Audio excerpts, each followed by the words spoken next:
хуярит. Что-то взорвалось. Что-то ебануло. Что-то ебануло. Rusia mengklaim telah berhasil melumpuhkan 9 pesawat tak berawak atau drone milik Ukraina. Peristiwa itu terjadi saat Ukraina berupaya menyerang pelabuhan Sevastopol di Crimea pada Sabtu pagi.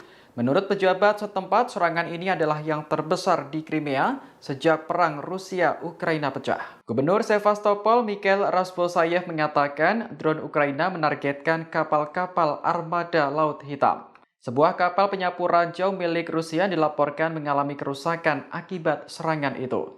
Namun, Razbosayev mengatakan keadaan langsung berbalik setelah sistem pertahanan Rusia di Sevastopol diaktifkan. Pasukan Rusia berhasil menembak jatuh 9 drone Ukraina dan 7 drone maritim otonom. Gubernur kemudian mendesak masyarakat agar tidak menyebarkan video ataupun informasi apapun soal peristiwa itu. Menurutnya, hal itu dapat membantu militer Ukraina untuk lebih memahami bagaimana pertahanan kota diatur. Sementara itu, Kementerian Pertahanan Rusia juga telah menyelidiki serangan drone itu. Berdasarkan penelusuran, drone tersebut dioperasikan oleh Pusat Khusus Operasi Maritim ke-73 Ukraina. Pengoperasiannya di bawah bimbingan spesialis Inggris yang berlokasi di kota Ochakiv. Hingga berita ini ditayangkan, Ukraina masih belum memberikan keterangan terkait tuduhan serangan drone tersebut.